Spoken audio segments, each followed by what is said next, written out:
This course takes you on a journey that starts with the basics and theory of security and then builds upon it with practical exercises and onto more advanced topics in the later sections and other volumes. You have to know the basics so that you can make your own informed choices about security. I don't want to give you just a to-do list. I want you to understand both the why and the how.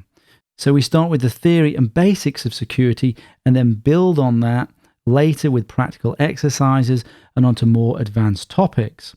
But before we start on the theory and basics, I want to give you a super easy, quick security win that you can set up right now. A small practical exercise before we dig into the theory. So you have an immediate security capability to detect malware and hackers that you can set up in about 10 minutes and you don't even have to install anything. This way, if you forget to do the rest of the course, at least you'll have got some security capability out of it. So here goes. Wouldn't it be cool if we could set up security tripwires to tell us if someone or something was poking around in our files, on our laptop, on our phone, tablet, in our email and on our online accounts, basically everywhere? Wouldn't it be good if we could have some tripwires that alerted us when somebody was doing things that we don't want them to do? Well, we can set those things up. So let me show you how to set these security tripwires using a service called Canary Tokens that I have made available just for you guys on this course so you can have some quick and easy security wins. So if you make your way to www.stationx.net/canarytokens/, you can follow along with what I'm doing and create your own tokens at the same time. So here we have our little canary friend and his token. We see a rather obvious red button here, and this is what we need to click on to take us to the domain that will provide us with the tokens. So here we are. This is a domain here that will rotate, so don't worry about what that is at the moment. So here we are. This is the main thing that you need to interact with, and I'm going to show you 5 different ways of setting up traps. These traps are also called tokens or canary tokens. And we're going to keep it simple at the early stages of this course. So first thing we need to do is we need to put in an email address. Now this is the email address which you want to get sent alerts to. So this needs to be an email address that you monitor, i.e. it's like the email address that you have on your phone or something like that, so that you get notified immediately when there's a security problem. You don't want to set up a secondary email address that you never look at. That's pointless. It has to be an email address that you monitor. Even if you set up a new email address, as long as it's one that you monitor.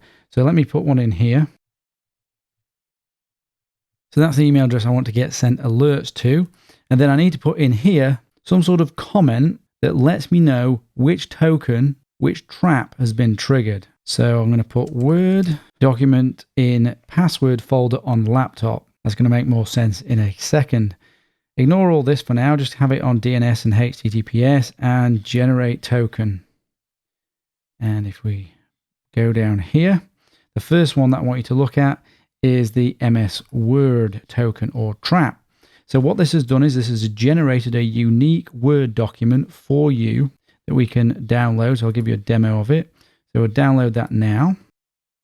And if you see this here, this is the Word document that we've just downloaded. Now if I click on that, and that's just opened up there, you can see a little timer's going on there in the background. Now you see there, we've been alerted. Now, anytime anyone opens this document, you're going to get alerted. It's a little trap. And this little trap should work on most operating systems, most versions of Word. But there's no 100% guarantee that it's going to work on every system and with every version of Word. So if it doesn't work for you, then try one of the other tokens that I'm going to show you in a second. So let me close that. Now I've created another example here. You can change the file name of this document, by the way, to anything that you like. Make it enticing for someone to click on. If I open this one a second,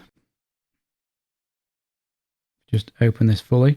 Now in this one, I put valuable and juicy information in it that a hacker or other type of threat would be interested in finding. PayPal, usernames and passwords, stock trading information, social media accounts, etc., etc. Those are the sort of things that a threat is going to be searching for. If he's on your laptop, your device, your phone, within your email, he's going to be searching for keywords. And if you want an idea of the sort of things that you want to put in these traps, then I've put some examples here. We can see personal information, financial information, file hosting accounts. And if we go further down here, I provided an example file. I don't want you just to copy this, but you can use it as just an example of the sort of information. You can see social security numbers, credit card details. I've put them in the right sorts of formats, Bitcoin wallet IDs. You get the idea. So we can imagine now a hacker was snooping around in an area that we've specifically put aside just for the hacker to find. And we've put in that Word document and he's now clicked on it. And this is the alert we get. So we know he's snooping around. And not only do we know he's snooping around, we know what he's doing because we've set up that comment there. And if we click here, we can look to see where he's come from. We can track him down. And this provides further information on how he triggered the alert. But what is important is that you react to the alert. And later on in the course, we're going to talk more about response and recovery strategies as you get through to the more advanced sections. And if we look at the second type of token that we can create or trap, a PDF. So we can download this PDF version and it works pretty much exactly the same as the Word document. We open this PDF document and we will get alerted that someone has opened it. And boom, there we go. Another alert, PDF trap. So I think you're getting the idea now. So you want to sprinkle as many of these tokens, these traps, throughout your laptop, your phone, your tablet, in your email, on your online accounts. So for example, you could put it in your Dropbox and maybe the staff at Dropbox are looking through your documents. They open the Word document, boom, you know someone's snooping in there. And as I say, they need to be interesting, enticing, and valuable. And you can get that sort of information from here. Now, let me show you another sneaky way of setting up a trap. Fake email of passwords number 1. Oh, by the way, if you put it on that one, you'll get more information in the alert about who the hacker was with this type of trap I'm about to set up now. So choose that one. So generate. And if we pop down here, we're going to go to web bugs and we're going to use 2 web bugs here. So let's just grab that URL. So that is a clickable link that if the hacker clicks on, you're going to be alerted. Let's open up an email here. Right. Let's just pop that in there for now. Then we're going to send this to ourselves. We could send it from a different account, but all that matters is that the 2 email address is the account that you're wanting to be monitored. You're wanting to know if a hacker is in there. We need to create an enticing subject. So, and then just as an example for this one, I'm going to go here and I'm going to copy all of this stuff here into this email.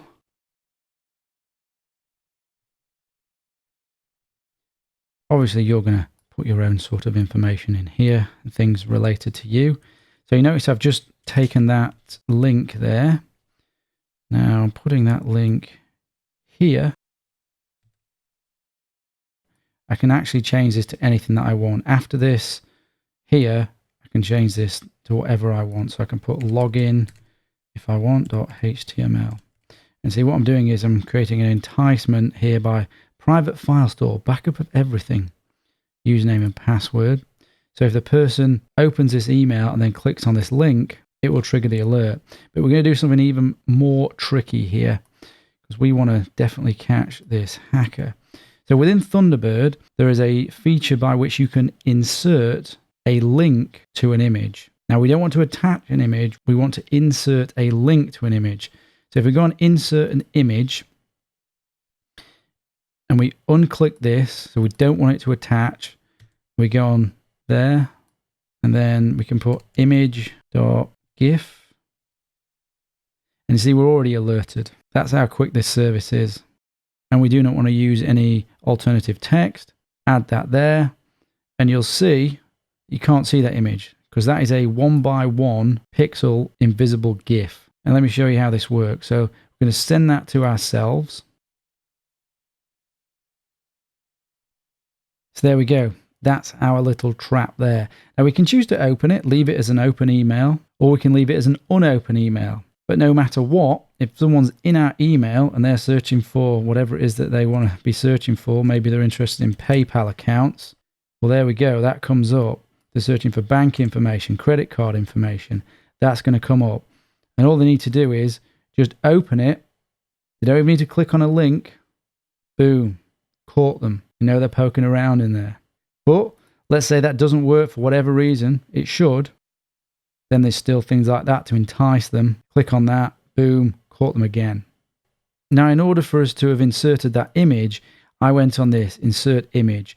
Now, you may not have this functionality available in the email client that you use. It may not even be available to do this.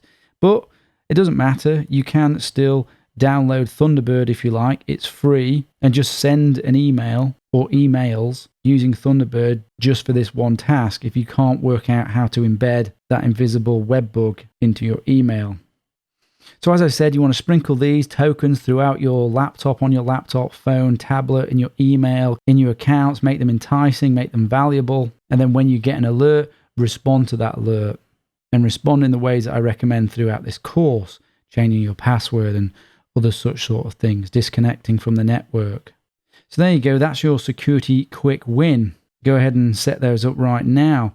You will have, after you set this up, better security detection capabilities than most companies do. You might not believe that if you're not in the security industry, but that is a sad and true analysis of the state of most organizations' detection capabilities. Just think of Edward Snowden. He was poking around in the NSA for months as an insider threat, and nothing like this alerted the NSA. Pretty crazy. Later on in the course, we will discuss canary tokens at a more advanced level. When you get there, we'll understand more about how they work, and we'll understand about the importance of detection controls, which these are, versus preventative controls, which are used to stop the hacker getting in the first place. But preventative controls are very important. We use a defense in-depth approach, all of which we're going to go into. So hope that was fun. So now let's dig into the theory and the basics and start our journey into cybersecurity.